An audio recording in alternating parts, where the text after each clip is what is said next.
5 আগস্টের আর মাত্র কয়েকদিন বাকি, 2 বছর কেবল হতে চলেছে। কিন্তু এই আন্দোলনের যে নানা শক্তি এই আন্দোলনকে মিসইউজ করেছে এবং এই আন্দোলন পরবর্তী যে ঘটনা 5 আগস্ট রাত থেকে যে ঘটনা, সেইটা আপনি হিসাব করে দেখবেন আপনারা জুলাই আন্দোলনকে ম্লান করে দিয়েছে।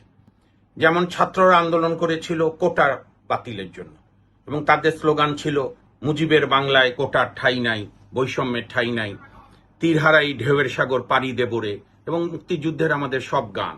এবং সেই কারণে গণ আন্দোলনে আমি দোষ দেই না, গণ আন্দোলনে সব ধরনের শক্তি থাকে, ডান বাম উগ্র মৌলবাদী। কিন্তু আনফরচুনেট হচ্ছে যে একটা বড় অংশের মানুষ শেষের দিকে আন্দোলনে নেমেছিল, আমার দৃষ্টিতে এটা অস্বীকার করার উপায় নেই, যে তারা চেয়েছিল যে ভোটকে যেভাবে আওয়ামী লীগ বিতর্কিত করে ফেলেছিল, বিশেষ করে 18 সালে রাতের ভোট, 24-এর দামি ভোট আমি তুমি, এবং 18 যে রাতের ভোট সেটা তদানীন্তন শীর্ষ নেতৃত্ব স্বীকার করেছিল, যে যিনি বলেছিল ডামি দাঁড়াও, বিনা প্রতিদ্বন্দ্বিতা হওয়ার দরকার নেই।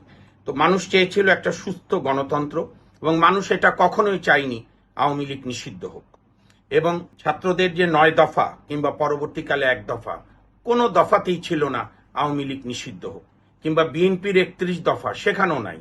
কারণ নিষিদ্ধ আর গণতন্ত্র একসঙ্গে যায় না। আর ইদানিং খুব স্টাইল হয়ে গেছে সবকিছুতে আমরা ফ্যাসিস্ট বলি, বলা ভালো, কিন্তু ফ্যাসিবাদের মূল কথা হচ্ছে ফ্যাসিস্ট কারা, যে পরের মত সহ্য করতে পারে না, ভিন্ন মত শুনলেই উত্তেজিত হয়ে যায়, ডান্ডা নিয়ে দাঁড়িয়ে যায়। এটা হচ্ছে প্রথম ফ্যাসিবাদের বৈশিষ্ট্য।